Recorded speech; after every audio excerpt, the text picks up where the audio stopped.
नमस्कार दोस्तों, आज हम कक्षा 10वीं की कविता मनुष्यता, जो कि कवि मैथिली शरण गुप्त द्वारा रचित है, को पढ़ेंगे और समझेंगे।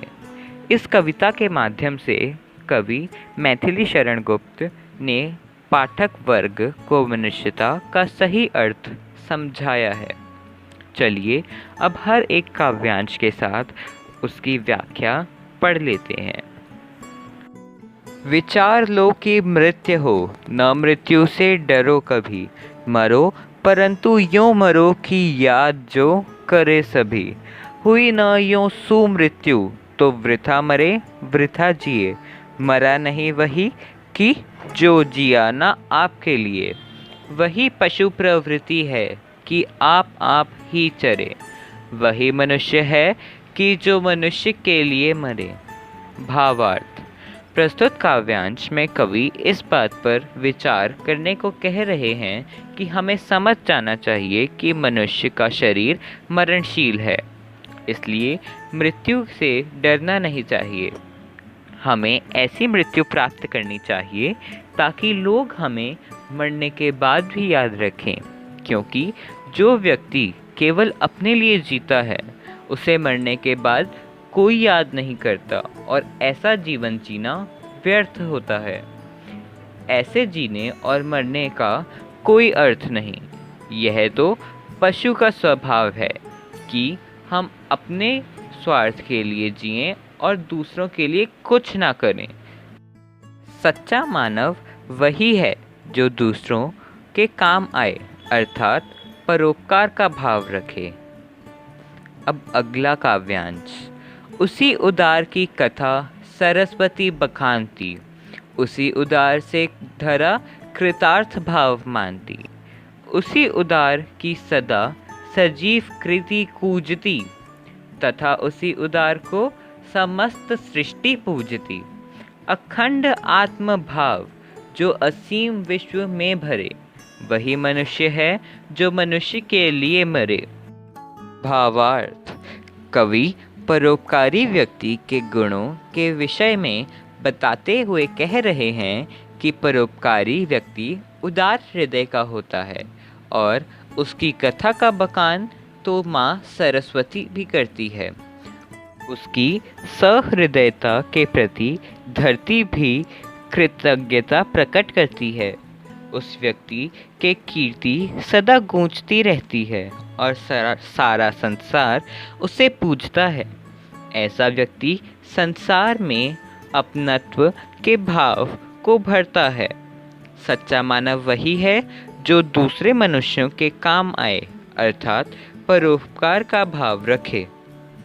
अब अगला काव्यांश। धुधार्थ रंतिदेव ने दिया करस्थ थाल भी था।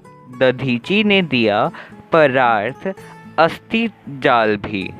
उशीनर क्षितिज ने स्वमास दान भी किया। सहर्ष वीर कर्ण ने शरीर चर्म भी दिया।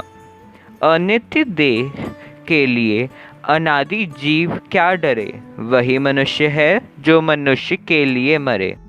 कवि अनेक महापुरुषों के उदाहरण द्वारा परोपकार का महत्व दर्शाते हुए यह कहना चाहते हैं कि राजा रंतिदेव ने स्वयं भूख से व्याकुल होते हुए भी एक भूखे व्यक्ति को देखकर अपने हाथ में रखा भोजन का थाल उसे दान कर दिया। दधीची ऋषि ने वृत्रासुर नामक राक्षस के संहार हेतु अपनी अस्थियां दान में दे दी। इसी प्रकार गांधार देश के राजा उशीनर ने कबूतर के प्राण बचाने के लिए अपने शरीर का मांस काटकर दे दिया था। इसी प्रकार दानवीर कर्ण ने भी अपने शरीर का चर्म अर्थात कुंडल अथवा कवच का दान कर दिया था। इस नाशवान शरीर के लिए अमर आत्मा को डरना नहीं चाहिए। सच्चा मानव वही है जो दूसरों के काम आए, अर्थात परोपकार का भाव रखे। अगला काव्यांश। सहानुभूति चाहिए महाविभूति है यही। वशीकृता सदैव है बनी हुई स्वयं में ही। विरुद्धवाद बुद्ध का दया प्रवाह में बहा, विनीत लोक वर्ग क्या ना सामने झुका रहा। आहा वही उदार है परोपकार जो करे, वही मनुष्य है जो मनुष्य के लिए मरे। भावार्थ, कवि कहते हैं कि किसी के काम आकर उसकी सहानुभूति प्राप्त करनी ही सबसे बड़ी पूंजी है। यह धरती भी सदा उसके वश में रहती है। महात्मा बुद्ध के विचारों के विरोधी भी उनके दया और करुणामय स्वभाव के आगे नतमस्तक हो गए। फलदार वृक्ष और संत महात्मा सदा अपनी विनम्रता से लोगों का उद्धार करते हैं। कवि के अनुसार सहृदय वही है जो परोपकार का भाव रखता है। अगला काव्यांश। रहो ना भूल के भी कभी मदांग तुच्छ वित्त में, सनाथ जान आपको करो न गर्व चित्त में। अनाथ कौन है यहाँ त्रिलोकनाथ साथ है, दयालु दीन बंधु के बड़े विशाल हाथ है। अतीव भाग्यहीन है अधीर भाव जो करे, वही मनुष्य है जो मनुष्य के लिए मरे। भावार्थ, प्रस्तुत काव्यांश में ईश्वर की शक्ति के विषय में बताया गया है कि मनुष्य को भूलकर भी धन के नशे में पागल नहीं होना चाहिए। स्वयं को सनाथ अर्थात ईश्वर की कृपा से भरपूर मानकर घमंड मत करना, क्योंकि इस संसार में सभी के सिर पर ईश्वर की कृपा का हाथ है। भगवान बहुत कृपालु है और उन पर विश्वास ना करके अधीर होने वाला मनुष्य बहुत भाग्यहीन होता है। प्रभु के होते हुए किसी को भी घबराने की आवश्यकता ही नहीं है। सच्चा मनुष्य वही है जो मनुष्यों के काम आए अर्थात परोपकार का भाव रखे। अब अगला काव्यांश। अनंत अंतरिक्ष में अनंत देव हैं खड़े, समक्ष ही स्वबाहु जो खड़ा रहे बड़े बड़े। परस्परावलंबी से उठो तथा बड़ो सभी, अभी अमृत्य अंक में अपंक हो चढ़ो सभी। रहो ना यों कि एक से न काम और कासरे, वही मनुष्य है जो मनुष्य के लिए मरे। कवि परोपकार की भावना का महत्व बताते हुए कह रहे हैं कि परोपकारी व्यक्ति का स्वागत करने के लिए आकाश में अनेक देवता खड़े रहते हैं। वे बाहें फैलाए उनका स्वागत करते हैं। इसलिए हे मानव, एक दूसरे का सहारा बनते हुए आगे बढ़ो। तुम केवल अपने बारे में ना सोचो और इस मरणशील संसार में रहते हुए बिना कीचड़ के रहो अर्थात स्वार्थी का कलंक लगाकर ना रहो। तुम इस प्रकार जियो कि देवलोक में तुम्हें स्थान मिले। एक दूसरे के सहयोग से महान कार्य करो और निर्मल जीवन बिताओ। अगला काव्यांश। मनुष्य मात्र बंधु है, यही बड़ा विवेक है।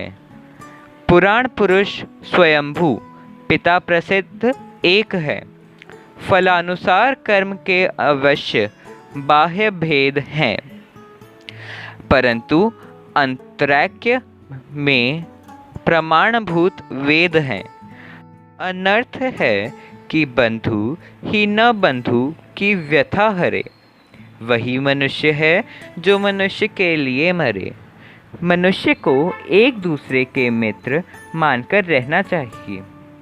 सभी मनुष्य समान हैं और हम सबका पिता एक ही है, भगवान। हम सब एक ही प्रभु की संतान हैं।